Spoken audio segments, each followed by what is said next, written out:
Olá, pessoal! Começando aqui mais um episódio do Jeito de Ser Podcast, este espaço para bater um papo humano com quem está aberto a isso.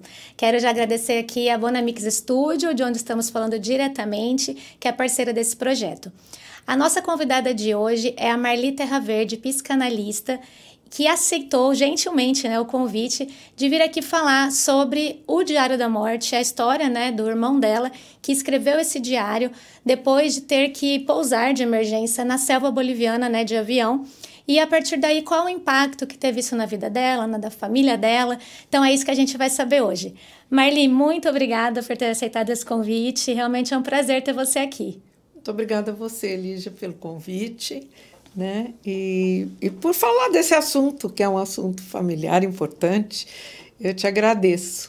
Familiar e que impactou, acho que a história de muita gente, além da família, eu acho que na época ele faleceu em 60, Uhum. Foi um acontecimento muito forte no Brasil, Uhum. Sim, foi muito forte, foi muito noticiado e tudo isso. E eu tinha 9 anos, então, para mim, a vida fez um monte de questões, Com certeza. Mas isso é bom a gente poder retomar de vez em quando e falar disso. Que bom, que bom. Você, como psicanalista, acho que falar sobre as coisas é parte, É verdade. Psicanálise é essa conversa, que a gente pode ter, retomar as coisas, entender. Exatamente, é esse o sentido. Legal. Então, até a ideia, de falar sobre essa história teve uma relação até forte comigo, assim, com a minha vida também. Chamou atenção isso em algum momento e eu guardei, isso e por isso falei, nossa, seria muito legal poder trazer esse assunto. Porque eu me lembro quando eu tinha uns 12 anos e o meu pai chegou em casa com o livro. E ele estava muito feliz porque ele tinha conseguido, eu não sei se foi num sebo, qual, lugar que não tem assim fácil, para você encontrar. E aí ele falou, nossa, eu consegui o livro e tal, e ele sempre gostou de ler, então ele chegou e foi ler, e eu vi aquele interesse dele, em ler, depois ele me contou, aí eu quis ler também, depois eu li depois de uns anos, quando eu já era mais velha, então sempre foi algo que me marcou, assim, do interesse dele, me surgiu em mim. E tem várias questões envolvidas também, que você pesquisa e vê, até a questão no cemitério, que da Ercília, que São José do Rio Preto, que o pessoal colocava água. Então, são coisas que você vai vendo e mesmo assim, não sendo da minha época, mas chamava atenção, Você sabe que até hoje, em geral, a época de finados, alguma coisa sai no jornal sobre isso, sobre a morte do Milton, sobre essa questão do cemitério. Uhum. E isso mantém muito vivo, Sabe que meu pai chegou a contar uma vez que ele ia sempre ao cemitério visitar o túmulo do Milton e que um dia ele encontrou um homem tirando os copos. E ele perguntou, mas o senhor vem sempre e tira os copos? Ele falou, sempre, porque sempre está cheio. E o senhor sabe que eu já construí uma casa vendendo os copos? Porque eu tinha feito uma promessa para o Milton para me ajudar a comprar uma casa e tive essa ideia. Então, você imagina a quantidade de copos. Nossa, É uma coisa impressionante isso para mim, essa história. E ele conseguiu fazer um dinheirinho com aquilo. Meu pai disse que esse homem disse isso a ele, que vendendo os copos que ficavam no cemitério, ele já tinha conseguido fazer a casa dele. Caramba! Então, era uma quantidade absurda de copos, de fato. Dá para entender o tamanho dessa história, E depois, com a questão da dengue e tudo isso, foi proibido a colocação dos copos com água. Então, hoje a gente já praticamente não vê. Sim. Mas antes disso era muito forte, essa devoção, digamos assim, ao Milton, promessas para ele e tudo isso. E para quem ainda não entendeu muito, a gente vai falar agora de toda essa história, mas basicamente envolveu isso, o seu irmão, que com o cunhado dele, foram viajar de avião e tiveram uma necessidade de descer na selva e dali eles não conseguiram sair, Na verdade, assim, o Milton tinha 26 anos e o Augusto, meu cunhado, tinha acho que 27 ou 28, não me lembro exatamente. Ele era casado com quem? Casado com a minha irmã. Ah, tá. O Milton era o mais velho, a Miltz, que era casada com o Augusto, era a segunda, Nós éramos 5. Todo mundo com M, pelo visto. Todo mundo com M, isso mesmo. Eu tinha 9 anos, ele tinha 26. Nossa. Já era casado, tinha 2 filhos, o Augusto também tinha 2 filhos com a minha irmã. Minha irmã ficou viúva aos 21 anos com 2 filhos pequenos, né? Deus. E aí eles foram... assim, na verdade surgiu uma história, né, que minha mãe contava sempre, que surgiu uma história aqui que estariam pesquisando na Bolívia na época a questão de furar poços de petróleo na Bolívia, naquela época. E foi no meio de 60, ele saiu em agosto de 60. E o Milton tinha 26 anos e queria começar alguma coisa que fosse dele, porque ele sempre trabalhou com meu pai. E minha mãe ficou completamente contra isto, porque é uma história familiar, assim, né? Minha mãe tinha uma coisa de muitas intuições, sempre teve. Tinha sonhos premonitórios, Sério? minha mãe sempre teve coisas assim. E um pouco antes do Milton trazer a notícia que queria ir para a Bolívia, ela tinha tido um sonho que ela ouviu uma voz que dizia: seus filhos irão para onde não poderão voltar. Meu Deus. Então, quando o Milton falou da ideia de ir para a Bolívia, ela foi completamente contra, que ela não queria que fosse, de jeito nenhum. E o Milton levava muito essas coisas na brincadeira. Então, ele falou que não, que ele ia para ver essa questão do negócio da Bolívia, se ia dar certo, né, para uma certa independência dele, que ele queria investir em alguma coisa, quem sabe se fosse uma ideia. E aí convidou Augusto. E até no dia da despedida deles, foi uma comoção na minha casa, porque minha mãe chorava muito. Nossa. Meu pai dizia: não fica assim, não vai acontecer nada, fica sossegado. O menino tem que ir, né? Tem que ir. E assim, o Milton era excelente piloto. Então, meu pai nunca teve medo, na verdade. O Milton era de fazer muita coisa com o avião e ninguém tinha medo dele em termos de voo. Isso não se tinha. Mas era uma época com um avião, assim, que já chama atenção isso, né? Assim, não era tão comum as pessoas pilotarem avião. Não era comum, mas na minha família era. Porque a gente teve fazenda nessa época, tinha fazendas. E meu pai tinha fazenda no Mato Grosso, tinha fazendas longe. Então, era a forma de viajarem. Não era comum mesmo as pessoas terem avião. Mas o Milton tirou brevet muito cedo, porque meu pai tinha esse avião, então, muito cedo, ele tirou o brevet. E ele, como todo jovem, fazia coisas... Por exemplo, o que ele usou na Bolívia, né, quando caiu, que na verdade não caiu, ele desceu, mas ele usou uma coisa que na fazenda ele brincava de fazer, o que é uma coisa que não se faz com o avião. Ele amarrava o rabo do avião numa árvore muito forte e acelerava o máximo que podia o avião. Alguém cortava a corda e o avião subia sem decolagem. Então ele ficava experimentando essas coisas com o avião, que eram perigosas. Mas, enfim, ele foi, como muito jovem, ele foi aprendendo a pilotar, todo mundo tinha muita confiança, porque ele fazia essas... Por exemplo, ele fazia a experiência de descer a fazenda, na época, em 60, não tinha luzes no campo de aviação, né? Não tinha isso. Nunca teve, na verdade. E era um campo de aviação em frente à nossa casa, da fazenda. Pois ele fazia experiência de descer à noite, vir com o avião à noite e descer no campo, que ele conhecia muitíssimo. Mas imagina descer à noite numa coisa sem luz. Imagina, né? Gente. Então, ele tinha essas coisas que eram fazer experiências com a aviação, né? Então, podia ter morrido em várias delas. E nunca aconteceu nada. E isso despertou toda uma confiança do meu pai de que ele sabia muito bem pilotar. E sabia mesmo. Então, aí minha irmã também dizia: por favor, se você vai, não leve meu marido, né? Foi toda uma história. E eles, meio na brincadeira, né? Porque um tinha 26, outro tinha 27. Não, vai dar tudo certo, vamos e vai dar tudo certo. Bom, eles foram. E aí, Marli, eles iam com mapa, assim?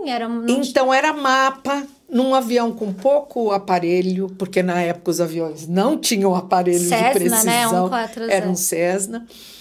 Então, eles foram com mapas. E depois, uma vez, eu lembro que um colega dele, um piloto que era amigo do Milton, me procurou, já muitos anos depois, e disse que ficou preocupado quando o Milton foi, porque sabia que aquela região de selva amazônica era uma região muito difícil, que o Milton não estava habituado, e que era uma região bastante difícil de você ter exatamente direção, porque é tudo selva, então saber onde você está indo, se está na direção, né, correta, dependia de aparelhos. E ele tinha uma bússola pequena, não tinha nada.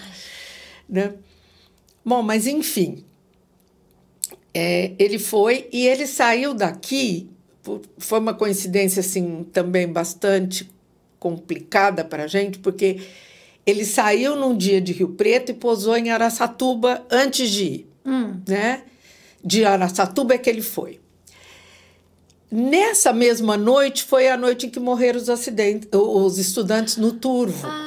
Foi na noite que ele tinha saído daqui. Ele nem ficou sabendo disso, porque ele saiu de manhã de Araçatuba e não soube disso. Foi no mesmo ano. Mas foi no mesmo ano e no mesmo dia. Ele saiu de Rio Preto no dia do acidente. À noite aconteceu o acidente.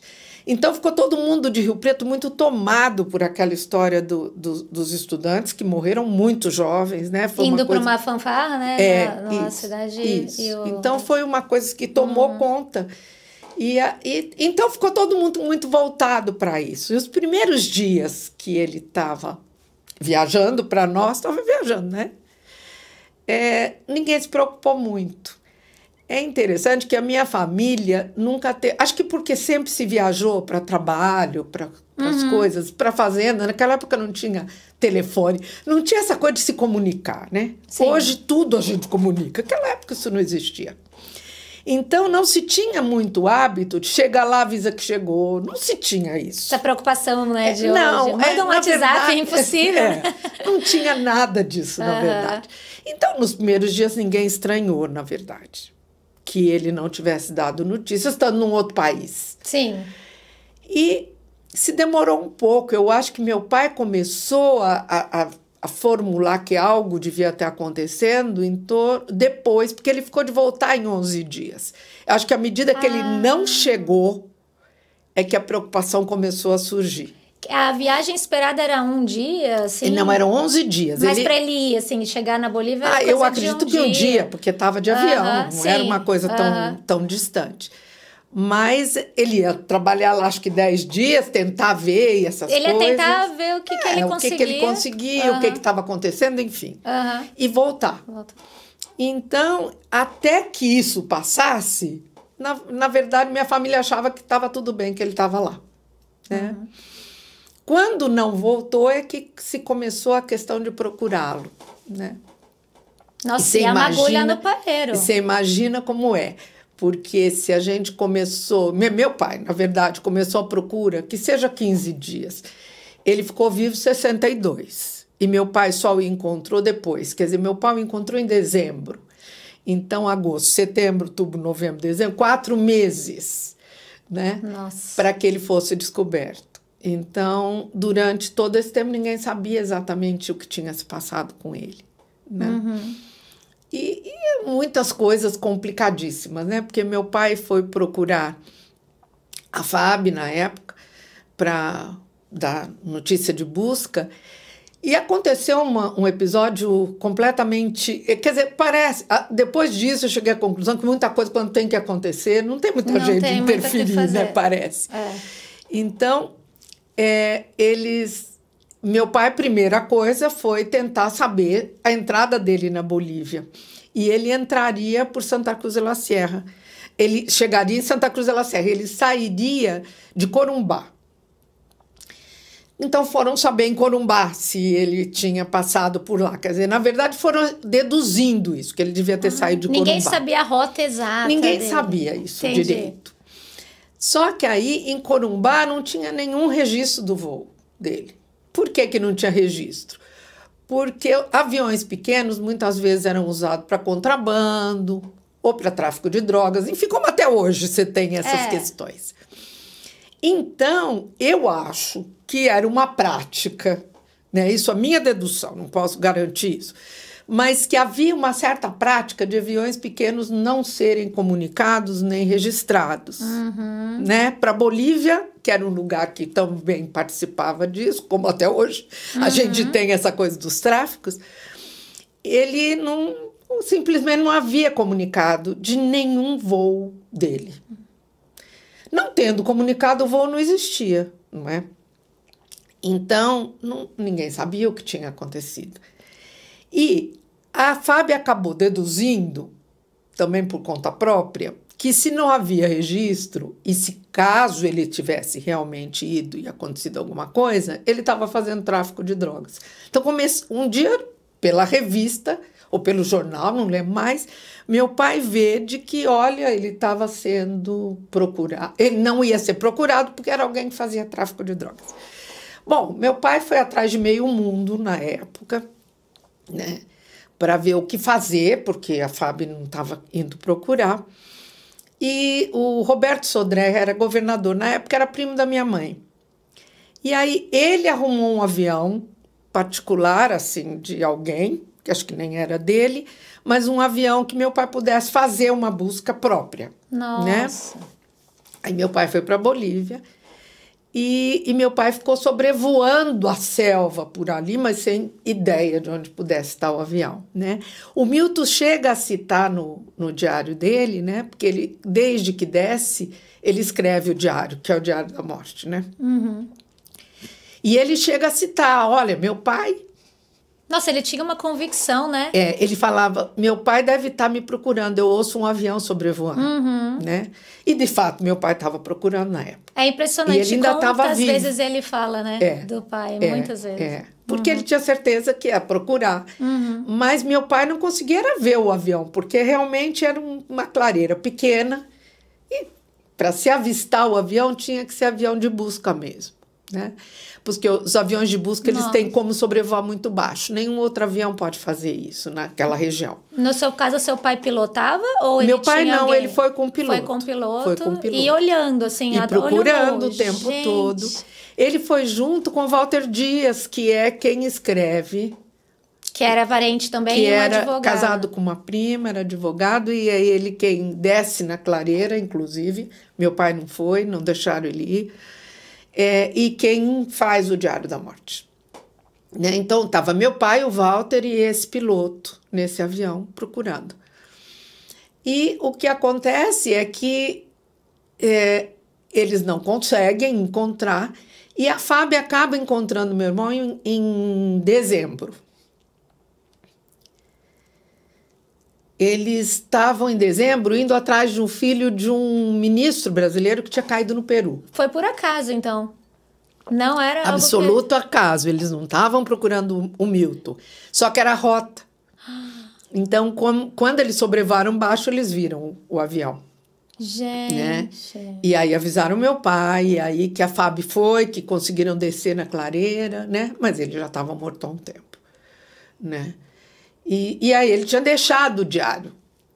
Por isso que a gente tem notícia do que ele passou e o que aconteceu. Porque se ele não tivesse escrito, ninguém nunca saberia o que tinha acontecido. E, né? Marli, acho que além de tudo, de toda a dificuldade, né? Também vocês tiveram que lidar com toda essa especulação, porque foi, assim, uma comoção e, ao mesmo tempo, gente falando de tudo, né? Isso mesmo. E é muito difícil isso, né? Porque só depois dele ser encontrado que todo mundo se deu conta que aquilo era verdade, que ele estava caído desde o segundo dia que saiu de Rio Preto, né? Ele era tinha desde caído, o segundo, é verdade. Né? E caído não, ele na verdade faltou, ele se perdeu na rota, foi isso que aconteceu, né? Ele se perdeu. E faltou gasolina no avião, porque como ele ficou perdido tentando encontrar, hoje fiquei perdida tentando chegar aqui e falei, meu Deus, ai meu Deus, a gente se perde. Você sentiu um pouco como foi isso, né? Não, mas assim, ele ficou sem gasolina e ainda deu conta de descer, né, no meio da selva. Quando ele viu que ia faltar gasolina, ele tinha gasolina no avião. Aí ele desceu, conseguiu descer, era uma clareira muito pequena, aí que tá, tinha que ser muito experiente para isso, né? Nossa. Ele conseguiu desceu intacto o avião, só que ele estava com meu cunhado, puseram gasolina, mas ele não conseguia subir com os dois. Ah, o peso.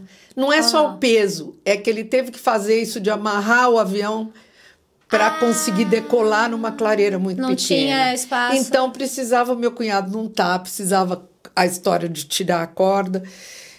E então ele não pôde decolar com o meu cunhado. Então ele decolou sem. Depois de uns dias ele decolou para procurar se encontrava água, na verdade. E o Augusto ficou na clareira. Só que ele não teve coragem de se afastar. Ele nem encontrou água, inclusive. Se ele tivesse voado em outra direção, teria visto água. Mas ele não conseguiu, porque ele não conseguia se afastar da clareira. Ele dizia assim, um avião vai ser visto, mas um homem nunca mais vão encontrar. Ele não tinha como marcar aquele lugar. É verdade. Então, ele voltou, né? E meu cunhado morreu depois de 9 dias, na verdade. Antes de chover a primeira vez, eles ficaram sem água muitos dias. E meu cunhado morreu porque estava com muita sede e bebeu gasolina do avião, né? Achando que era água. Ele estava tão fora de si. Alucinando já, né? Que ele disse para o Milton que tinha encontrado água. O Milton falou, não, isso é gasolina. E ele morreu por isso, né? Então, aí o Milton ficou com ele morto, você imagina, né? Nossa. 9 dias, ele ficou mais 62, ele ficou 53 dias ainda. Ali sozinho. Vivo, sozinho, né? Esperando essa... E é uma coisa inexplicável. Ele comeu um cágado nesse tempo. Foi a única coisa que ele conseguiu pegar. Porque era uma mata muito fechada de cactos. Que tinha água e ele não sabia. Ele nunca tinha feito nada de sobrevivência em selva. Se tivesse feito, ele teria sobrevivido provavelmente muito mais. Sabia que poderia, né? Porque o cacto tem uma água, né, que você pode consumir. Ele não sabia disso. Então, sendo cercada de cacto, não chegava animais, né? Porque o Milton era muito bom caçador e pescador. Se tivesse tido proximidade de animais, também provavelmente ele conseguisse sobreviver de alguma maneira. Ou teriam comido a eles. Também não sabemos, né? Mas ele só um cágado que chegou e ele conseguiu comer. E água quando chovia. Ele chegou a ficar, se não me engano, eu não lembro mais exatamente, mas quase 15 dias sem água. Coisa que não se explica. Porque todo mundo diz que o homem não sobrevive esse tempo sem água. Então, no início também havia muita especulação de que ele teria... porque ele registrava o dia, o horário, que ele dormiria, acordaria, acharia que estava no dia seguinte, que tinha perdido a noção do tempo. Mas ele estava com um relógio muito bom que manteve o funcionamento, que marcava dia do mês, ano e horário, né? E esse relógio realmente só parou depois dele morrer alguns dias. Gente. Então, ele teve mesmo controle do tempo o tempo todo. Ele não perdeu noção de tempo. Então, essa ideia, quer dizer, o tempo que ele ficou sem comer ou sem beber, realmente são reais. Tanto é que no diário ele escreve todos os dias o dia. Ele põe dia e hora. O dia, o mês, a hora. Então, tudo, ele até acho que para ele poder manter essa na cabeça dele, né, a lógica. Isso é interessante. Então, é isso. Aí ele ficou... e quando foi encontrado, ele tinha entrado para morrer no avião, né? Ele escreve isso no diário, que ele ia entrar, porque já não tinha condições de sobreviver, estava muito fraco. E ele foi encontrado aí mesmo, né? Então, a gente não tem a data precisa, né? Em princípio, ele morreu em novembro, 7 de novembro. Mas isso é a data que ele parou de escrever. Que ele parou de escrever. A gente não sabe a data exata em que ele tenha falecido. E nesse caso desse momento que vocês tiveram, né, a notícia, como foi isso, assim, né? E saber do diário, assim, foi de imediato... E, de alguma forma, foi um alento poder, pelo menos, isso ter sem acesso? Dúvida, isso sem dúvida. Apesar que muito difícil, né? Porque tinha uma carta escrita à família. Que tá não no era diário. Apenas o... Não é o diário só, né? Tinha o diário, mas tinha uma carta escrita à família, que também tá aí. No Museu da TAM trouxeram um avião, né? E foi bem depois, né? Bem depois. Bem depois. Eles pagaram para ser retirado da selva, né? O avião foi desmontado, retirado e remontado aqui no Museu da TAM. Gente, estava lá na selva. Estava na selva desde 60. E eu nem sei que ano foi isso, mas foi muitíssimo depois. Eu acho que foi 2000 para frente. Sim, acho que sim. E porque é uma história muito forte da aviação brasileira e a TAM quis trazer, meu sobrinho, filho do Milton, autorizou, e eles retiraram e remontaram o avião, né? E no stand que eles fizeram no Museu da TAM tem a carta que ele fez para a família, o que foi publicado ali, né? Mas, enfim, foi muito difícil. Eu, pelo menos, demorei muitos anos para ler, né? Bom, eu tinha 9 anos, eu era pequena. Você era mais nova Eu era mais nova dos irmãos. Mas eu demorei anos, eu lia pedacinho, passava um tempo eu lia outro pedacinho, aí, né, devagar fui lendo, aquilo, é muito difícil. Mas todo mundo foi muito importante para todos nós, né? E interessante que minha mãe também, no dia, acho que foi no dia que o Milton faleceu, ela teve um sonho também. Gozar esses sonhos da minha mãe. Ela teve um sonho que meu pai, eu acho, não lembro, entrava numa mata, chegava no lugar, só que não tinha um avião, tinha uma casinha, como se um quarto, e dentro um documento que tinham ido buscar. E o documento vinha... eu lembro que até quando ela contava o sonho, ela explicava isso, antes de acharem o diário, que o documento vinha num canudo grande. Realmente, ele colocou dentro dos mapas do avião, né? O diário, né? E ele chegou a proteger aquilo. Ele fechou, pôs junto com os mapas e guardou naqueles tubos, né, onde guarda os mapas. E minha mãe sonhou isso, que tinham ido e pegado um tubo que tinham encontrado naquele lugar. Isso antes dela saber qualquer coisa. Ninguém sabia onde estava, ainda estava procurando. Acho que o dia que ele morreu, se não me engano, foi o dia que ele morreu isso. Ela não sabia, porque ele estava na mata. Né? Caramba, que coisa, né? Teve coisas muito inexplicáveis, né? Por exemplo, a única coisa que demarcou o lugar onde estava meu irmão, porque nessa altura se procura tudo. Você sabe como é, a hora do desespero. Meu pai acabou procurando, eu não lembro mais, eu sei que era um místico, eu não lembro que era, né? Que diz que marcava com um pêndulo, marcava lugares de coisas. Que usava um pêndulo, que era uma pedra, e esse cara marcou o lugar exato onde meu irmão estava na mata. Isso foi o que ajudou meu pai, porque meu pai não sabia onde procurar, a sobrevoar aquela região muitas vezes, porque podia estar em qualquer lugar. Podia se perder para esse lado, para o outro lado. Mas pelo menos ele tinha... Ele tinha mas sem ter a menor ideia se isso era real. Né? Porque isso aí veio dessa situação. Mas você recorre a tudo, né? Você recorre a tudo nessa hora. E realmente essa pessoa marcou o lugar praticamente exato. Caramba. Né? É que não dava para ver, do avião não se via a clareira onde ele sobrevoou. Ele sobrevoou muitas vezes o lugar. Tinha que estar baixo, igual foi da FAB. Entendi. Para ver. Então, mas foi isso, né? E foi uma comoção muito grande para todos nós, né? Assim, em Rio Preto, porque, inclusive, era próximo da questão do acidente dos estudantes. Então, estava tudo muito misturado, né? Muito difícil tudo isso. E como foi, assim, Marli, a questão de publicar esse diário, né? Isso foi rápido? Como que a família lidou? No começo, vocês procuraram deixar isso mais íntimo ali? Olha... Eu acho que o Walter logo pensou nisso, mas eu não sei te precisar isso. Na verdade, Lígia, não sei. Assim, quanto tempo depois que eles decidiram isso.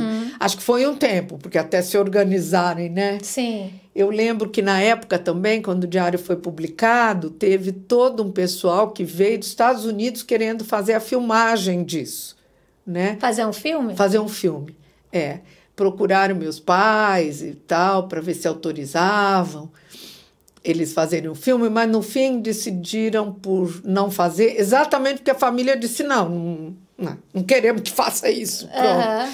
Né? Na época não queriam nada disso.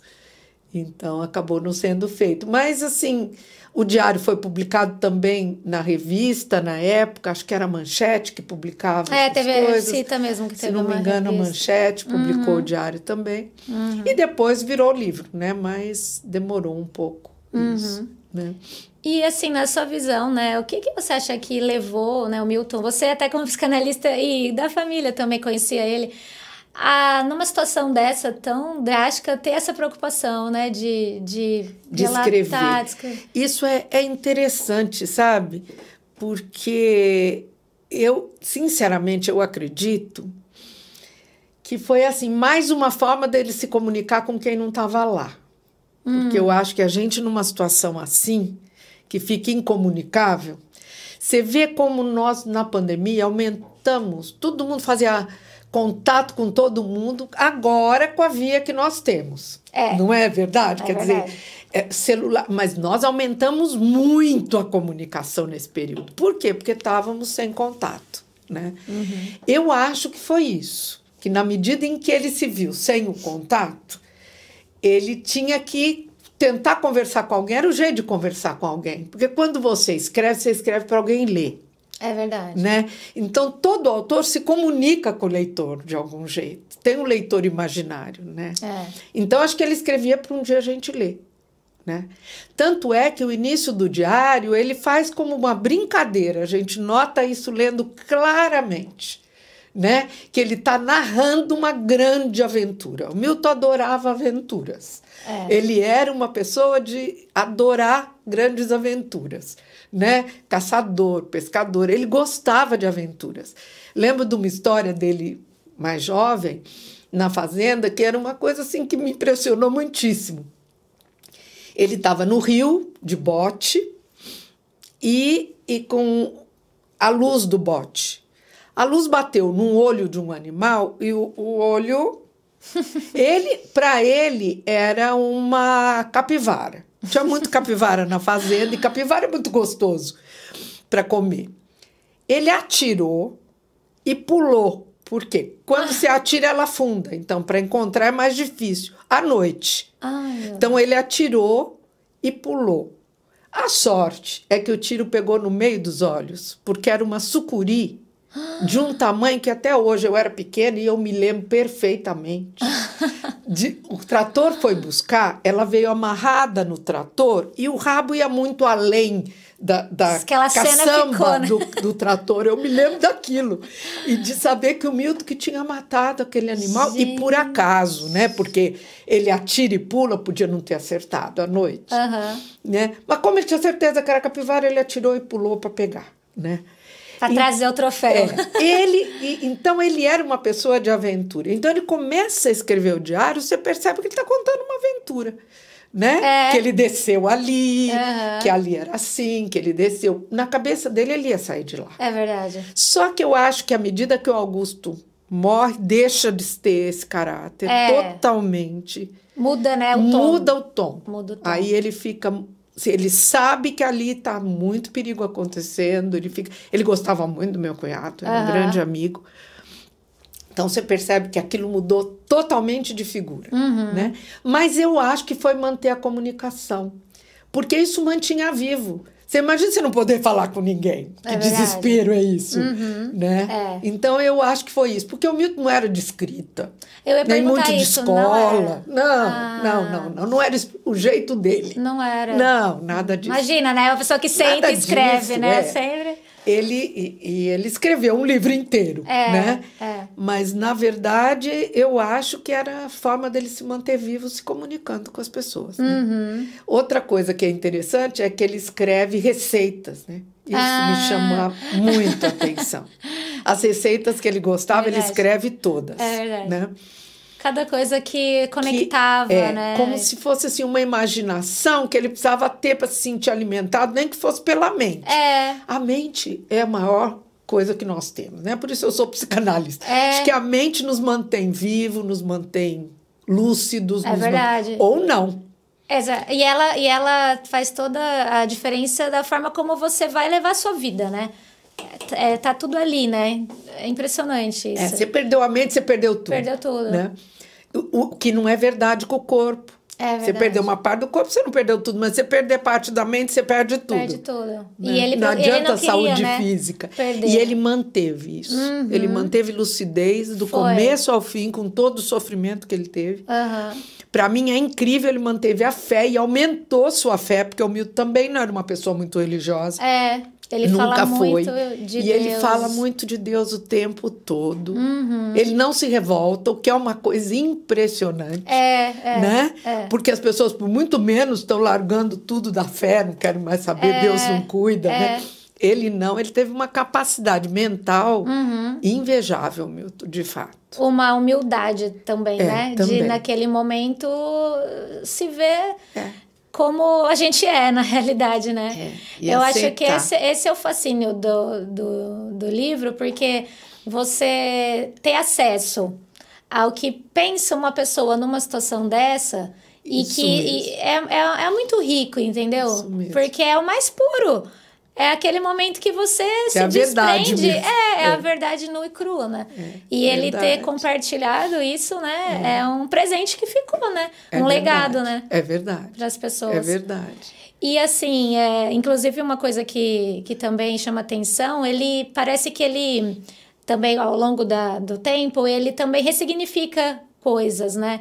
Ele fala muito da questão... Ele tenta dar conselhos, vamos dizer assim, mas falando da questão da família, da importância de você valorizar isso. Isso era algo nele, assim, já? Ou algumas coisas você acha que mudaram nesse momento, assim, dele? Eu acho que mudaram. Eu penso que, assim, não que ele não fosse uma pessoa ligada à família, ele era muito afetivo e sempre foi muito ligado a todo mundo. E ele tinha uma capacidade muito especial, Milton, desde sempre. Ele era alguém assim...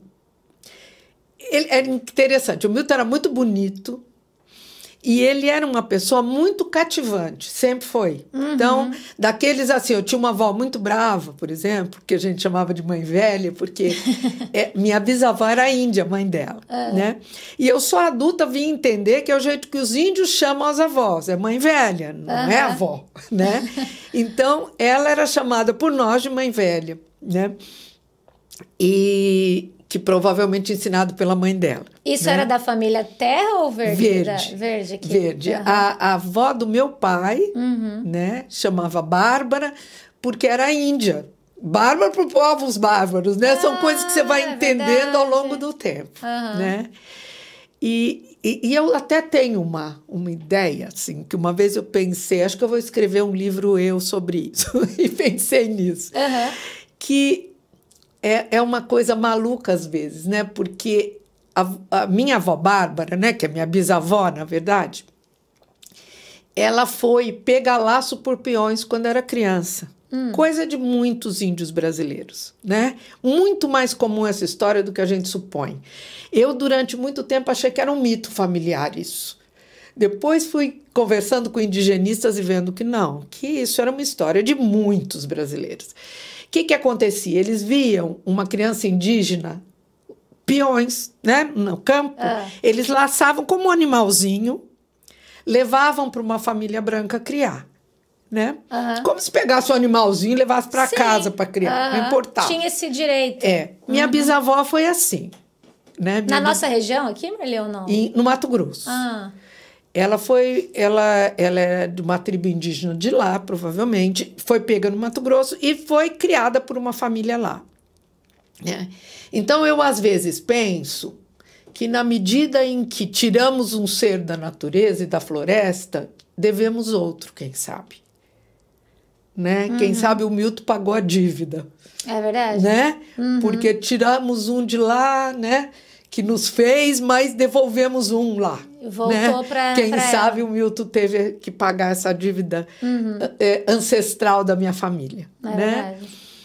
Enfim, mas isso é uma ideia. Mas minha, eu incentivo que para mim essa me ideia. faz sentido. Né? Sim. Que talvez as coisas tenham um arranjo que a gente não entende. Né? Mas que exista isso. Né? E é como você falou, né? Existe esse lado todo da energia, do místico, existe, tudo. Não tem existe. como. O mundo é tudo muito cíclico. Se você observar a natureza, você vai perceber. né? Por mais que a gente tente ser muito objetivo, mas as coisas estão ali acontecendo. Né? É verdade. E o Milton era o mais ligado à natureza da minha família, na verdade, né? Também é impressionante que tenha sido ele. Ele amava a selva, amava pesca, amava caça, quer dizer, sempre teve uma ligação com a natureza muito grande. E ele era muito cativante, como eu te disse. Quer dizer, a minha avó, mãe velha, que é essa, ela era muito brava, né? Tinha esse espírito um pouco bravo, assim, né? Talvez dos povos originários, assim, forte. E ele era o único da minha casa e das casas que a gente conhecia que, por exemplo, eu tirava minha avó e saía dançando com ela e ela achava graça. Ninguém teria coragem de fazer isso, jamais. Né? Carudo, né? Ela era brava. E ele conseguia essas coisas. Quer dizer, ele tinha um tal jeito de cativar as pessoas, todo mundo gostava muito dele, ele conseguia brincar com todo mundo, tudo virava muito brincadeira leve. Era uma pessoa leve. Né? E sabe lá, né? Então... E naquele momento ele traz um outro lado, né? Quando ele começa a escrever e passar por tudo aquilo, também de forma leve, né? Não pesada, mas talvez um outro lado, né? Que é essa reflexão, verdade. Essa questão, né? Da família e tal. É verdade. E eu penso também que ele fala coisas como não deixar as pessoas passarem fome, passarem sede, exatamente. Né?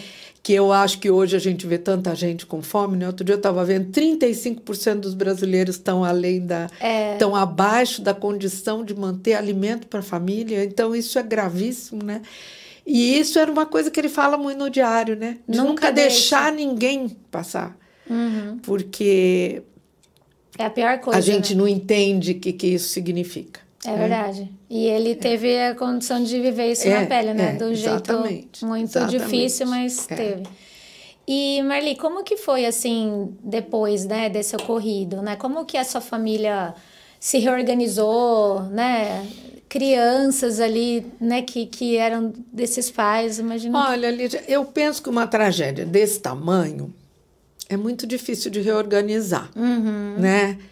Quer dizer, depois de uma coisa assim, você vai viver consequências disso, diretas ou indiretas, que vão repercutir durante muito tempo. Né? Eu tinha 2 sobrinhas de cada lado que cresceram tendo essa história. E essa história, sem dúvida, eles sentem muito até hoje. Hoje são pais, né? Sim. E essa coisa... repercute. Eu tenho já uma sobrinha que já é avó, filha da minha irmã, enfim. Dessa irmã? Dessa irmã. Isso é uma coisa, né? Repercutiu sobre meus pais se separaram depois disso, o que é muito comum, né? Verdade. Muitas vezes casais que perdem um filho depois se separam porque não aguentam essa dor em conjunto. Acaba tendo uma coisa de um acusar o outro, né? De algum jeito. E eu penso que isso aconteceu, quer dizer, meus pais se separaram, o que foi, eu acho, uma consequência disso, apesar de ser anos depois, eu penso que foi consequência dessa história. E então isso também repercutiu na nossa vida de várias maneiras. Isso aconteceu quando eu era adolescente, né? A separação deles. Eu penso que meu pai sofreu muito o fato do avião ser quem... De algum jeito, assim, se ele não tivesse avião, entendi. Não aquela poderia culpa ter. Meu pai acabou perdendo tudo que ele tinha e era um homem com muita posse quando o Milton faleceu. Então, eu acho que foi um jeito de se punir, né? Se eu não tivesse dinheiro, eu tinha comprado esse avião. Se eu não comprasse esse avião, isso não teria acontecido. Então, como eles separaram, minha mãe conseguiu guardar uma parte, que foi a parte que ficou para ela. Né? Mas ele perdeu tudo da parte dele, que eu acho que foi consequência disso, na verdade. Então, repercussões nós tivemos de todos os tipos, né? E eu acho que é impossível não ter. A última grande, que eu não sei se é repercussão ou não dá para a gente saber, né? Mas foi assim, há uns 10 anos atrás, nós tivemos outro acidente na família, né? De avião, onde faleceu minha outra irmã, e o sobrinho, filho desta irmã, né? De um outro casamento dessa minha irmã. E que também caiu o avião. E aquilo Ele volta, comprou um avião para trabalho e também o avião caiu. Só que o dele foi um acidente mesmo, morreram todos na hora, né? perto de São José dos Campos. Ele não estava dirigindo? Não, ele tava... não, com só piloto. tinha comprado... Com piloto. E é interessante que minha mãe já havia morrido, mas ela a vida inteira disse, enquanto eu for viva, ninguém mais compra avião. Né? Nunca mais vamos ter um avião. E depois que ela morreu, esse meu sobrinho comprou, né? Então, parece que a minha família, a gente realmente não pode ter um avião, por algum motivo. Isso agora não dá ninguém certo. mais questiona, não, agora né? ninguém mais quer saber disso, né? Sim. Mas você anda de avião, não foi uma coisa Não, que... eu ando de avião. É engraçado, todo mundo da minha família anda de avião. A única que resistiu muito a andar de avião foi minha mãe, que falava que com avião nunca ela ia subir. Depois de idade andou também. Né? Nenhum de nós ficou com essa coisa de que nós não podemos andar de avião. Sim. Né? Agora, a gente fica com o avião pequeno, né? E é interessante, porque eu falei, avião pequeno eu não ando, né? É assim. Melhor não. Melhor não. Só que também. Quando minha irmã morreu com o avião, para pegar o enterro dela, eu tive que subir num, porque senão eu perdia. Cada horário, nossa. Aí o tio Valdemar, na época, emprestou um avião dele para irem me buscar, né? Com a família dele para vir para o enterro.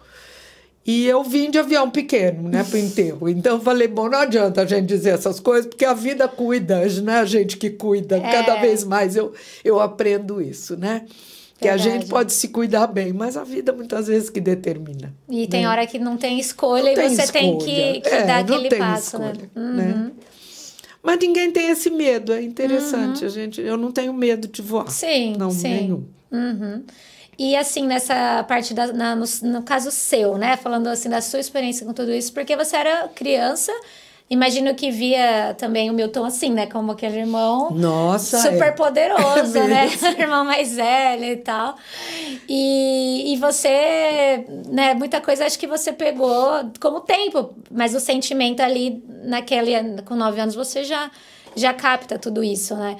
Foi como para você passar por isso, assim, né? E nesse caçulinha ali. Foi muito difícil, né? Porque eu me lembro, assim, por exemplo, o Milton era uma figura muito engraçada, né? E muito forte para mim. Ele era irmão mais velho, era moço, era bonito, né? Eu achava o Milton máximo.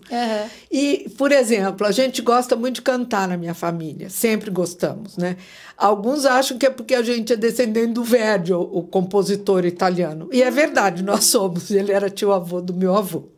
É muito legal como vocês conhecem a história da família, né? Isso não é todo mundo. Então, mas, na verdade, quando eu era criança, se cantava muito em casa, né? E o Milton tocava violão, cantava. E uma coisa engraçadíssima que eu me lembro que ele fazia quando eu era pequena era assim, eu tinha uns 4, 5 anos...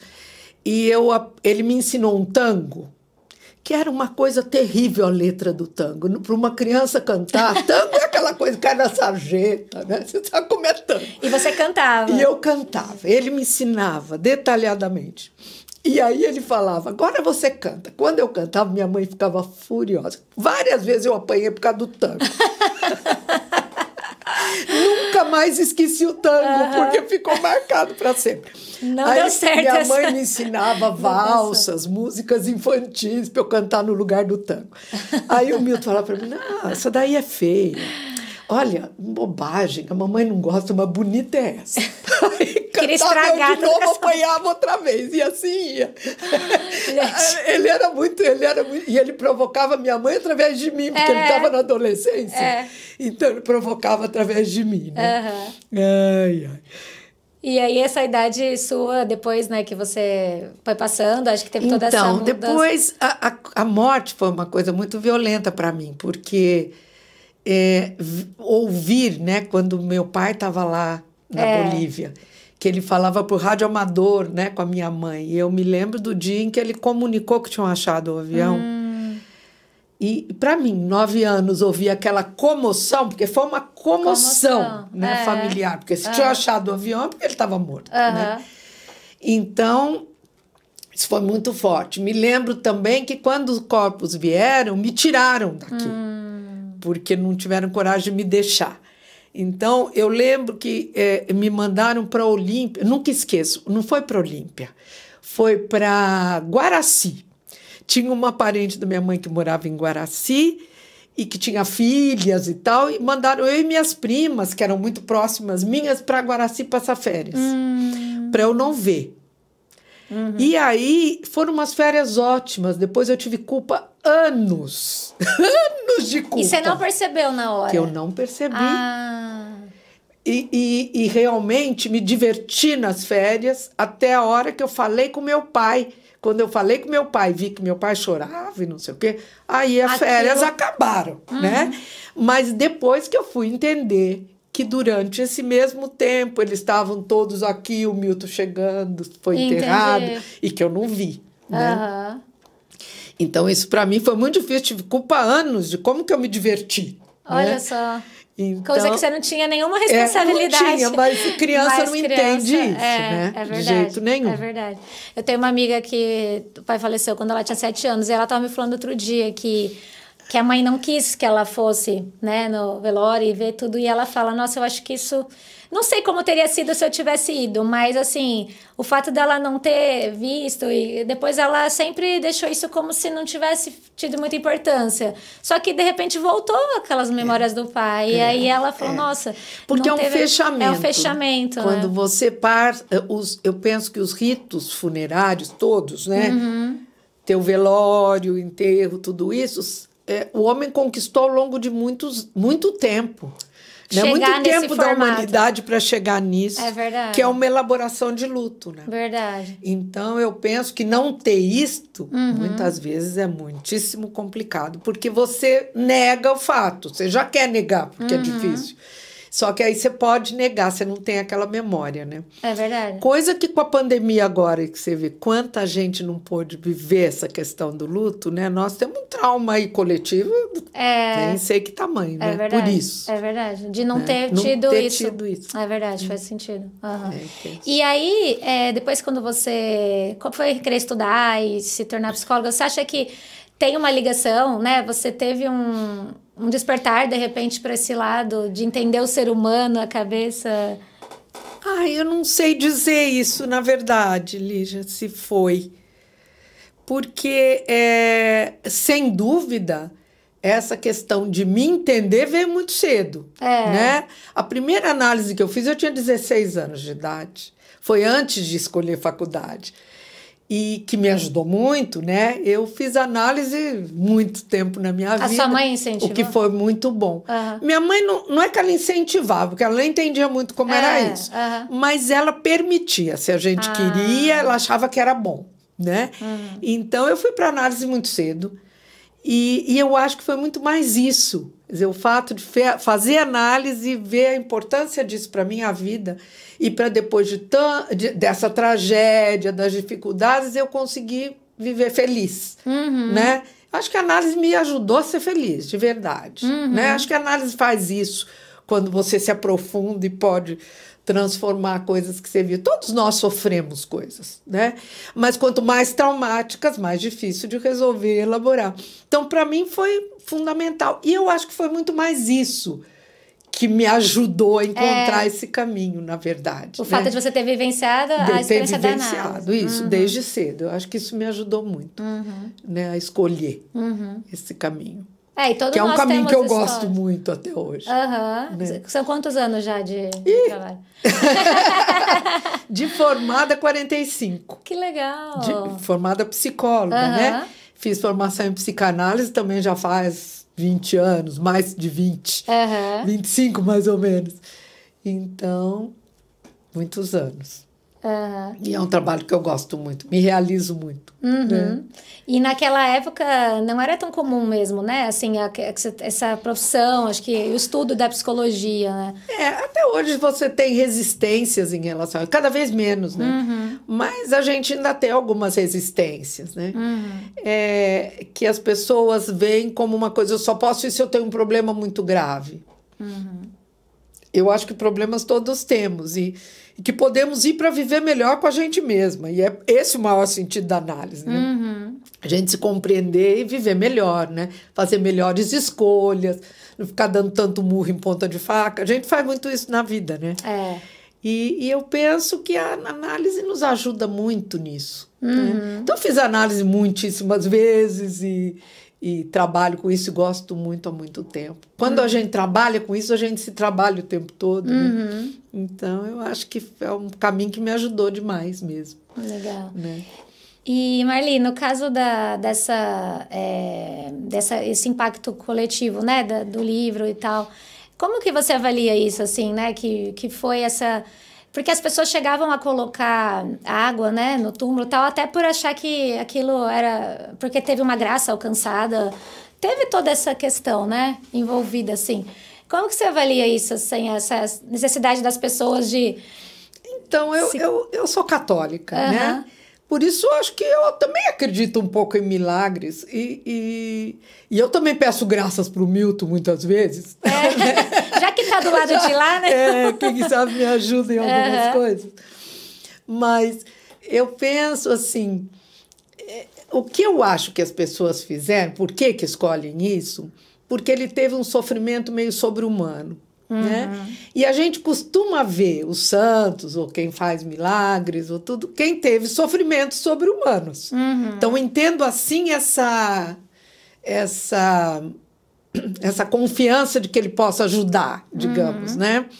Ele ter tido essa condição e essa capacidade. Agora, é uma coisa interessante isso, né? Porque eu acho que depende muito, a fé depende muito de cada um, né? E, ao mesmo tempo, independente de eu ser católica, por exemplo, eu acho que, assim, eu dou muita importância à fé como uma condição da mente, que não é nem uma condição ligada a eu acredito necessariamente, ou em Deus, ou numa religião, ou no que seja, né? Mas eu preciso acreditar. Porque a esperança tem a ver com acreditar, o amor tem a ver com acreditar. Quer dizer, se eu não acredito em nada, eu estou, num certo sentido, eu não posso acreditar em mim, não posso acreditar nos outros, não posso acreditar na vida, então eu estou enrolado. Né? E o Bill, né, um teórico da psicanálise, ele diz assim, a fé a gente tem naquilo que a gente não vê, porque se a gente precisar ver, aí não precisa ter fé. Né? Que é a mesma coisa que São Tomé fala, né? Que bom aquele que acredita sem ver, né? Porque se tiver que ser que nem São Tomé, que só pondo a mão vou acreditar, né? Aí você está complicado, né? Quer dizer, eu acho que as pessoas que ficam muito presas a uma coisa muito materialista, concreta, elas perdem a capacidade de desenvolver uma grande função que a nossa mente tem e que é independente da questão religiosa. Mas eu também acho que é claro que quem tem isso fortemente acaba se ligando religiosamente também. Porque você precisa ter uma fé para acreditar em algo que você nunca vai ver, que transcende. Então, eu penso que isso é importante para a vida, no meu ponto de vista. Encontrar sentido nas coisas. Nas coisas. Fazer essa ressignificação, né? Marli, estava falando desse sentido, né, que as pessoas acabam buscando. E por que será que a gente tem essa visão, né, de quem sofreu muito, assim, né? Normalmente é como se fosse uma redenção, de algum modo, né? Eu penso que isso tem um sentido mesmo, porque assim, é como se a gente visse o sofrimento como algo que vai lapidar questões humanas, né? Eu penso que isso tem um sentido, por quê? Porque eu penso que a nossa força, nossa capacidade, de algum jeito, vai ter a ver com como a gente suporta. Por exemplo, o Bion diz que uma das maiores capacidades mentais é suportar frustração, que é suportar sofrimento. Né? Quer dizer, o que me frustra é o que me faz sofrer, na verdade. Né? E tem pessoas que têm uma continência mínima. Né? Você vê que, assim, às vezes parece que a pessoa não teria por que sofrer, mas ela sofre muito. Por que ela sofre muito? Porque ela não suporta a frustração de ter que sofrer mesmo as pequenas coisas. Né? Que é uma forma, né, um pouco narcísica que nós temos de achar assim, bom, comigo isso não podia acontecer. Isso é narcísico. Comigo. Quer dizer, comigo, né? Eu é que tenho que perder essa pessoa, ou eu é que tenho que viver isso, ou eu é que tenho... Então, quando você vai aguentando os sofrimentos, você vai se humanizando mais e ficando mais humilde. Porque é como se assim, bom, por que não comigo? Acontece com todo mundo. É verdade. Não é? Por que não comigo? Muda a né? perspectiva. Muda a perspectiva. Né? E no sentido de uma das maiores questões do humano é suportar perdas. Então, eu penso que o Milton, ou outros seres humanos também, suportaram muito. Né? Quer dizer, quando ele suporta perder todo o referencial, perder todo o contato, perder comida, perder água, perder, né?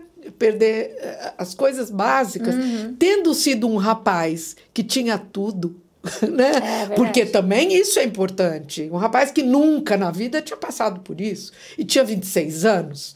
Então, como que ele deu conta? Eu me pergunto isso. Como é que deu conta desse desenvolvimento? Porque por muito menos ele também poderia ter tomado gasolina, se matado, morrido, desistir de viver, tido um infarto. Por muito menos as pessoas dão um jeito, né? Dão um jeito disso. Né? Verdade. Então eu penso que tem isso, quer dizer, quando a pessoa ela vai se lapidando, porque ela vai se tornando muito humana, muito humilde, ela vai vendo que, olha, chega um momento que ele diz, eu só precisava de um prato de comida. Se eu tivesse um prato de comida, né? Quer dizer, verdade. E eu penso que é isso, quer dizer, quando a gente se vê isso, a gente se transformou. E eu acho que é essa transformação que as pessoas sentem. É verdade. Como assim? Nossa, isso não faz parte da maioria das pessoas, e é fato.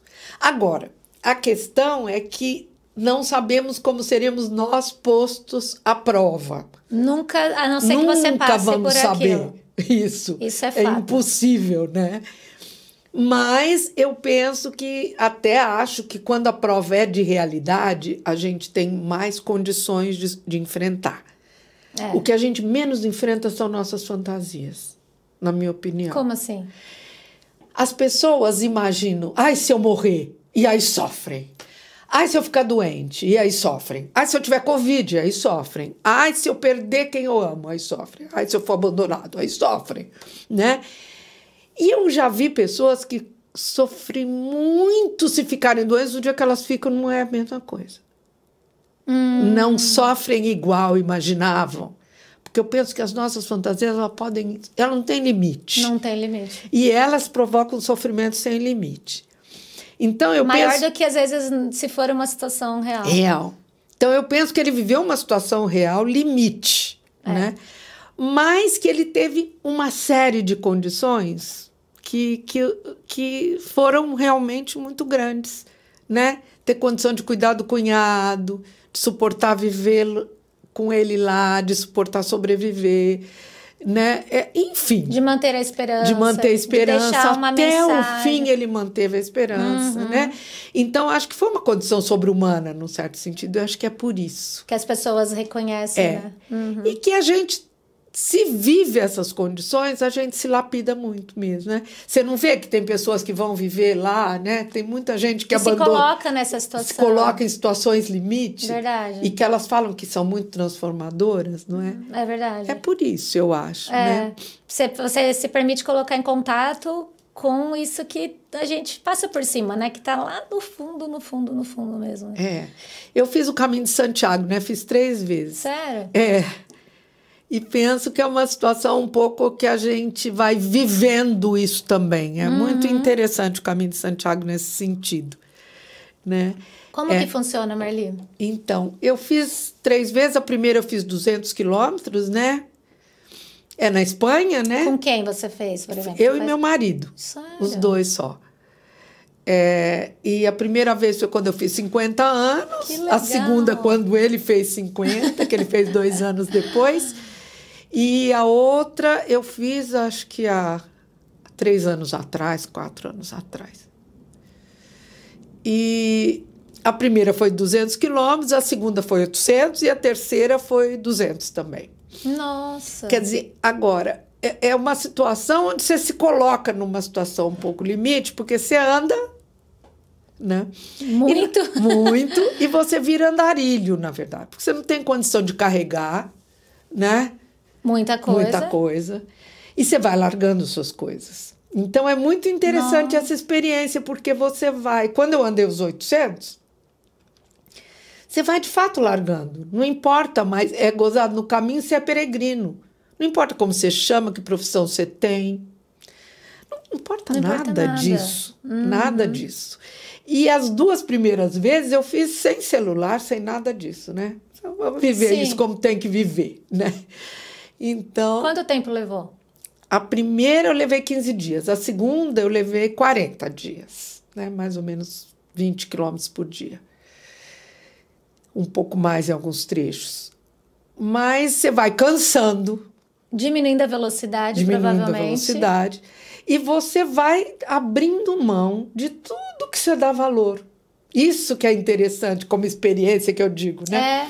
Porque você tem que abrir mão. Você tem que abrir mão de roupa, você tem que... Eu lembro que na primeira vez que eu fiz, no primeiro lugar que eu parei, eu deixei metade das roupas, né? Deixei metade porque eu não aguentava carregar aquele negócio, né? Aí chegou no outro trecho, me dava dor nas costas. Aí parei numa igreja, o padre falou assim para mim, você tem toalha? Eu falei, tenho. Daqui a toalha. Isso você vai deixar. Você vai no supermercado, você compra um Perfex para você se enxugar, que não pesa nada. Toalha, realmente. E aí você vai largando. Chegou um momento muito interessante que eu podia deixar as coisas de verdade. Assim, que eu resolvi que, bom, assim, nós chegamos num lugar, estava lotado para dormir, e nós fomos dormir ao relento, né? Era verão. Era o que tinha, né? Era o que tinha. E eu estava feliz ali, não tinha importância mais de que dormir ao relento, né? Um dia nós chegamos numa igreja, não tinha mais lugar no albergue, nenhum lugar. E foi interessante porque foi uma experiência mística muito importante para mim. Porque eu ia parando no lugar que tinha missa, a gente assistia a missa, comungava e tal. E aí, um dia eu falei, não vou parar na missa, estou muito cansado, precisamos chegar, não sei o quê, e não parei numa missa. O que aconteceu? Eu não achava mais missas. E todo lugar que chegava não tinha mais missa, todo lugar que chegava não tinha mais missa. Falei, meu Deus. Cadê e agora? Cadê as missas? Todo dia tinha, de repente não tinha mais. E nós chegamos num lugar que os albergues estavam lotados, nós nem sabíamos, fomos direto na igreja. Quando chegamos na igreja, todo mundo saindo, eu entrei e falei, padre, meu Deus, não sei o que aconteceu, eu não acho mais missa. E quando eu contei isso para ele, ele chamou uma pessoa e refez a comunhão. Ele falou, a missa eu não posso refazer, mas vou refazer a comunhão para você. Aí eu tomei a comunhão, ele falou, não tem lugar no albergue mais, então você dorme aqui na igreja. Aí eu dormi no chão da igreja. Melhor que a missa, né? Melhor que o relento. Então, aí, bom, enfim. Aí você vai se despojando, né? E aí você, inclusive, é muito interessante que você começa a virar alguém que ninguém vê. Isso, para mim, foi a experiência mais impressionante e dolorida. Porque nós chegamos numa cidade, eu me lembro, a gente estava andando e tinha uma festa. Então, nós fomos ver a festa. Ninguém. É o que a gente faz com as pessoas de rua, né?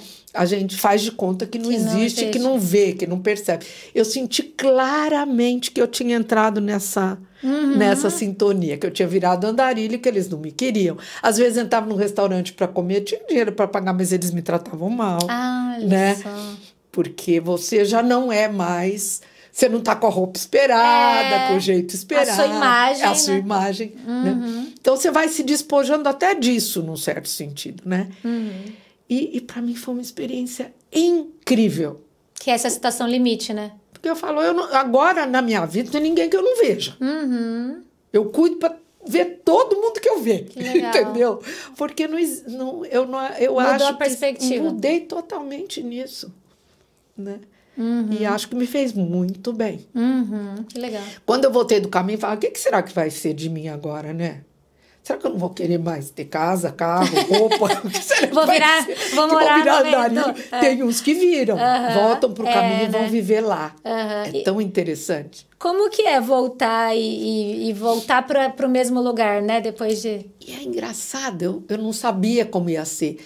Mas aconteceu uma coisa ao contrário. Eu fiquei super grata de ter o que eu tinha. Que bom que eu tenho. Fiquei numa gratidão. Que legal. Assim, ai, que bom, eu tenho isso. Mas de lá para cá, para ser bem sincera com você, adoro me aprontar e tudo isso, mas é que nem ir para festa de fantasia. Sério? Eu tenho que aprontar, pronto, acho legal, me pinto, gosto até. Mas não preciso disso para ser eu nem para viver. Você tem ciência de que isso é só parte do jogo. Isso é só o externo. Que o que a gente é dentro, não está fora. Que legal. Né? Isso faz muita diferença. E deve ser uma experiência legal também de fazer isso acompanhada, porque você tem que lidar com você e da sua relação com o seu marido num ambiente que né, assim, totalmente diferente, né? Eles dizem que se você começa o caminho e termina junto, você nunca mais vai separar. Isso porque é verdade. Tem muita gente que separa. Nos momentos de sofrimento. Aí que tá. Aí que pega. Né? Eu sou muito grata a ele, para ser sincera, porque quando eu não aguentava mais carregar minha mochila, porque eu já estava acabada, ele carregava para mim. Porque numa gratidão. Mas isso mostra o que existe de verdade, né? E num dia ele se machucou e ele queria que eu fosse. Não, você vai, você segue, porque se não puder ir mais no caminho, eu falei, imagina, se não puder ir mais, eu também não vou. A ideia era junto. Ir junto. Então, eu acho que isso fortaleceu muito a gente, de verdade. Mas não é fácil, né? Porque alguém tem que abrir mão. O passo dele é maior que o meu. É verdade. Então, dá para perceber que você tem diferenças, mas que você tem que acertar o passo. Esse é o ponto. É verdade. Né? E que conviver se trata de acertar o passo, né, com o outro. Que legal, uma coisa muito boa de saber. Quem sabe um dia eu me animo. É muito legal, de verdade. E outra coisa também, né, interessante da gente pensar, que é o nosso contato nessas situações limite, ver a morte chegando. E isso é uma coisa que eu ouvi uma vez, né, que a gente nasce sozinho e morre sozinho, né? São as duas situações que a gente realmente tá só. E aí eu fico, né? Às vezes, isso é uma coisa também que eu penso sobre mim e quando a gente pode ter contato com isso, é forte, porque como é isso? Será que a gente sabe? Será que a gente sente? Será que a gente se prepara naquele momento final, né? Eu acho que isso também depende, Lígia, da capacidade que a gente tenha de se aproximar dessa ideia, né? Ou dessa emoção. Todos nós temos medo da morte, é um dos principais medos que nós temos, né? Por isso eu penso que o medo que a gente viu na pandemia, pessoas adoecerem mais de medo que de Covid, né? É porque nós temos muito medo da morte. Então, muitas vezes a gente não aguenta saber isso, né? Tem teóricos, o Jung, por exemplo, dizia que a gente sempre sabe, né? Que a gente tem sonhos premonitórios, né? E que a gente sempre sabe, de algum jeito. Não que a gente saiba, por exemplo, de morte em acidente, coisa assim. Mas se é uma morte que vai se aproximar, porque o teu corpo está perdendo condições, como no caso do Milton, ou porque você está doente, gravemente doente, você vai se aproximando e essa ideia vai se aproximando e a mente reconhece isso, né? E agora você tem jeitos muito diferentes de lidar com isso. Você tem pessoas que têm uma aceitação disso maior. Você tem pessoas que não têm nenhuma aceitação disso, né? Você tem pessoas que se suicidam de medo de morrer, né? O paradoxal que isso seja. De ter assim, eu tô com uma doença que é fatal, eu me morro já. Melhor eu decidir do que eu né? Eutanásia, às vezes, É. enfim.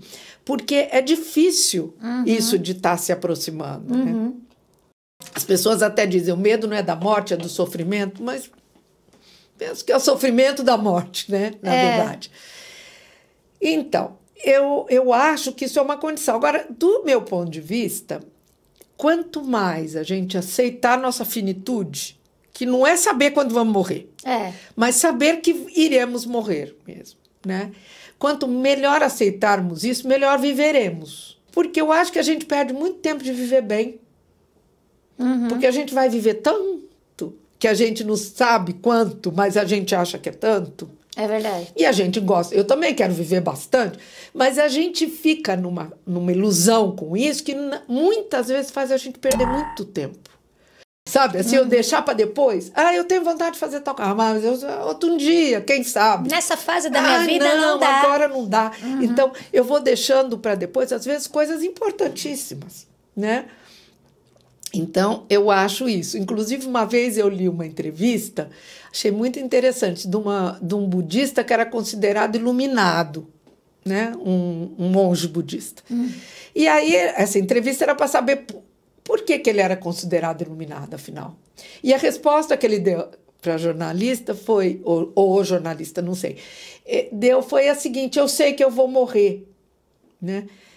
Ao qual respondeu para ele, mas isso todos sabemos? Ele falou, não, vocês dizem, eu sei.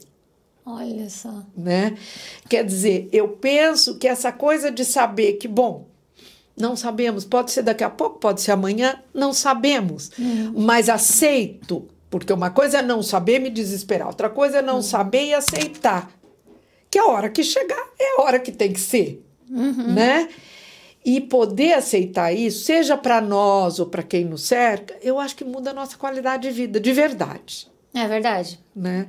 A qualidade da morte vai ser melhor, mas a de vida vai ser melhor. Principalmente a de vida. Né? Com certeza. E isso envolve até, eu acho que você aceitar e pensar, inclusive, sobre, né? Porque eu já fiz esse exercício e que me deu paz, assim, de imaginar, se fosse... E aí eu perdi o medo. Pensei assim, eu acho que vai ser assim, assado. Acho que quando a gente... Tem isso, né? Na nossa mente, a gente cria uma situação do tipo... Do que você, cada um com a sua crença. Você também fica mais... Em paz, porque, tipo, beleza, não é tão desconhecido. Eu já tinha do que você ser pego de supetão, né? Tipo, não penso porque eu tô atraindo ou por qualquer coisa. E não. Verdade. E é um tipo de preparação, né? Eu acho que sim. Os antigos egípcios, essa era uma coisa para eles entrarem, serem sacerdotes dos templos egípcios, né? Que tinha um grande preparo para poder ser sacerdote egípcio. O primeiro exercício, imagina, era ficar dentro de um caixão. Era vivenciar a morte. Caramba! Se a pessoa... Alguns enlouqueciam, alguns morriam do coração, alguns sobreviviam. Os que sobreviviam podiam se tornar monges, se tornarem sacerdotes. Depois que eles entravam para ser sacerdotes, ninguém mais saía, né, por causa dos segredos dos templos. Então, quem não passasse nessa prova ficava como servindo ao templo, digamos, mas não como sacerdote. E era a primeira prova. Olha só, né? Um contato real com aquilo. E que novo, desesperador só de imaginar. Muita gente não dá conta de fazer aquele exame, né? De ressonância, tomografia. Porque é terrível. Né? Mas você vê, é a mente. Mas é a mente e é um medo muito mais ligado ao nascimento que a morte. Porque nós saímos de um tubo, né?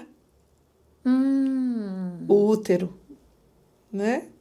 E você acha que tem... Experiências com o nascimento, quer dizer, quem passou por um parto que foi... a nossa primeira grande ansiedade é o nascimento, né? Verdade. É o parto. Primeira situação de muita ansiedade. Então, quem viveu isso de uma forma, às vezes, traumática, tem muito medo desses exames, eu diria. E a pessoa nem sabe que está ligada a isso. Não sabe que é por isso, claro. Mas eu acho que não é tanto com a morte, é com o nascimento, na verdade. Aliás, nascimento e morte, né? Tá passagem de um estado ao outro, gente, na verdade. Muito relacionado. E quando a gente falou, faz sozinho, passagem de um lugar para outro, né? São momentos diferentes, o começo e o fim, né? É verdade. Por isso que eu acho que a gente não precisaria ter tanto medo da morte. Porque quando nascemos, não sabia para onde ia também, o que ia dar. E a gente não foi, e deu certo, foi bom. Tão bom que a gente tem medo de sair, né? Mas é o famoso medo do desconhecido, né? Que é essa... E tem pessoas que têm mais. O Milton mesmo é um exemplo. Uma pessoa que o desconhecido para ele era empolgante, né? Era empolgante. Pegar um avião e ir para lá, imagina. E para muitos não, né? É uma coisa terrível, às vezes, desconforto. Então verdade. A morte fica ainda mais... Que é mais desconhecido que isso, né? Não tem. Sim, faz muito sentido. E é interessante mesmo. Então, eu acho que nesse sentido, quando você gosta de viajar, quando você gosta de conhecer coisa nova, quando você se dispõe, você se prepara de algum jeito, né? O Jorge Luis Borges, aquele escritor argentino, ele dizia uma coisa muito interessante. Ele foi entrevistado com 80 e tantos anos, e ele dizia, eu estou muito curioso para a última viagem. Eu adoro viajar. Eu fiquei cego e viajo cego para conhecer lugares. Né? Ele ficou cego bastante tempo no final da vida. Eu viajo para sentir os cheiros, para ouvir os sons. Que legal. Né? Ele falou, e eu estou curiosíssimo com a última viagem. Ele já estava em outra vibe, você vê que legal? Eu adoro ouvir gente com essa idade. Genial. Normalmente, sabe, são coisas muito ricas que você escuta, assim, muito legal. É verdade. Marli, agora eu vou te convidar para um bate-bola que a gente faz aqui no final do nosso bate-papo. E eu vou falar algumas palavras, né, ou questões de comparação, e você fala um pouquinho do que você quiser sobre isso, né? Um tema que a gente ainda não falou, mas eu acho legal ouvir isso do seu jeito de ser, que é a sua relação com a maternidade, né? Suas filhas, né? Qual o papel disso, que você tira disso na sua vida? Nossa, eu acho que a maternidade é uma grande transformação, né? Que a gente vive. Eu adoro ter filhas, né? Você tem duas, né? Duas. E mulheres, e eu gosto muito disso. Não que eu não gostaria de ter filhos homens, dizem até que os filhos homens são preferidos. Eu não sei como seria se eu tivesse um filho homem. A gente nunca Acho sabe. até que seria difícil se fosse preferida em relação aos outros, ou preferido, né, em relação a elas. Mas eu acho a maternidade uma coisa que nos... Eu penso que, assim, nós temos uma grande... A questão biológica, ela é muito forte, eu acho, né? Então, eu acho que nós temos uma tarefa de procriar e continuar o mundo, né? Que eu acho que é muito forte na mulher, no feminino. Hoje em dia já se vê isso diferente. Por quê? Porque o mundo está superlotado. Eu penso que então nós estamos nessa coisa, é importante ou não? Né? Mas eu penso assim, construir função materna, que a gente só faz depois de ter filhos, né? Não que a gente só faça se tem filhos. Eu acho que tem pessoas que não têm filhos, mas constroem função materna cuidando de outras pessoas, cuidando de alguém também. Mas eu acho que construir função materna é um grande percurso, é um grande caminho. Porque você é capaz de amar incondicionalmente, e é fácil amar incondicionalmente. Não é fácil nos outros relacionamentos, mas é fácil como filhos e é fácil como pais, né? Amar incondicionalmente. Então, eu penso que, como filhos, a gente aprendeu a ser amado incondicionalmente, mais ainda do que amar. Apesar de ter amado e amar os pais incondicionalmente também, a gente cria questões com isso. Quando chega na adolescência, briga com eles e tal. Agora, os filhos a gente pode amar incondicionalmente, né? E eu acho que isso é uma experiência fantástica, de verdade, de se ter e de se viver, né? E que eu acho que a gente vai aprendendo a amá-los como eles são, amá-los, né? Minhas filhas que já são adultas, a cada etapa a gente ama outra vez, ama diferente. Porque, nossa, agora faz isso, né? Eles vão agora mudando, né? E a gente vai amando, e vai aprendendo a lidar, e vai transformando. Mas é uma coisa que me fez diferença fundamental na vida. De verdade. Uma oportunidade mesmo, né? É. E infância? A minha infância, olha, talvez pela história com Milton, não sei bem se é por isso exatamente, mas a nossa infância é a nossa raiz, né?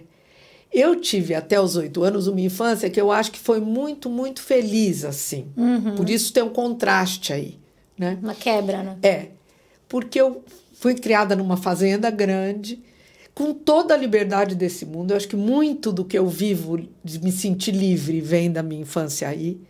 Eu podia pegar... Aos 4 anos eu pegava cavalo e andava onde eu queria, numa fazenda enorme, né? Eu aprendi a me localizar. Até hoje meu marido fala, mas como você sabe isso de é para lá ou é para cá? Porque eu tenho um localizador, assim, que aprendi na fazenda quando era pequena. Mas eu tinha essa liberdade de expansão, né? Era uma fazenda que morava 1.200 pessoas. Meu Deus! Era muito Outros grande. tempos, né? E, na verdade, todo mundo que eu conhecesse lá era confiável e era amigo, o que me fez muita diferença na vida. Quando eu digo hoje eu quero ver todo mundo, tem muito a ver com essa raiz da minha infância, né? As pessoas não são motivo de desconfiança em mim, nunca foram, o que eu acho muito bom. Sim. Né? Mas eu acho que tem a ver com essa raiz. Então, era um período muito alegre. Todo mundo era muito alegre, tudo era muito bom. A gente tinha uma relação, assim, muito boa. Eu era a quinta filha, vivia no meio deles, né? Todo mundo me considerava a pequena, mas cuidavam de mim. Então, era uma relação muito boa. Aí veio a perda do Milton, né? Que foi, assim, uma crise, uma mudança muito grande, né? Então, eu costumo dizer que é engraçado, apesar da infância ter sido muito boa, eu acho que a minha vida adulta eu considero muito boa, melhor que a infância, depois de um período, assim, dos 30 em diante, eu acho que eu tenho um período muito bom de vida. Eu tô com 70, faz 40 que eu vivo bem, assim. Comparando, você consegue ver isso claramente. Não que não tive situações, a perda da minha irmã, como eu disse, teve muitas situações difíceis, mas eu já enfrentei de outra maneira. E isso já outro momento, isso foi outro momento. Que até essas raízes ajudaram também, né? Sem dúvida. Compõe a gente. Sem dúvida, sem dúvida. E um sonho? Um sonho? Sonho para realizar? Dar volta ao mundo. Verdade? É. Andando? Ainda vou. Você gosta pegar um navio viajar? e dar volta ao mundo. Eu adoro viajar. E já viajei para lugares muito diferentes, né? Já viajei para o Egito, para a Índia, para a China. Adoro viajar. E conhecer coisas muito diferentes. Eu acho que isso também nos coloca no nosso devido tamanho. Nossa. Como a gente é parte de uma realidade que é a nossa, que é desse tamaninho no mundo, né? E que então eu gosto muito. Eu tenho esse sonho, ainda vou fazer uma volta ao mundo de navio. Que gostoso. Vê se coloca nas redes sociais pra gente acompanhar tudo. Vou. Marli, muito obrigada mesmo pela sua disponibilidade de vir aqui, né, compartilhar tanta sabedoria e a história também, né, da sua vida, da sua família. E eu espero que muita gente, né, goste também de ouvir isso, que aprenda com isso, né? Que eu acho que tudo que a gente falou aqui, pelo menos para mim, assim, foi muito marcante, grande aprendizado realmente que eu vou levar. Muito obrigada, Lígia. Obrigada por me convidar, obrigada pela nossa conversa, obrigada ao pessoal que está aí também nos acompanhando. E eu fico muito feliz também de poder falar dessas coisas e trocar com você. Foi muito bom, muito obrigada. Que bom, obrigada mesmo. A vocês, né, como a Marli mesmo disse, obrigada mesmo por acompanhar, por estar aqui com a gente. Deixem seu comentário, né? A gente vai gostar de saber o que vocês acharam. E até o próximo episódio. Tchau, tchau.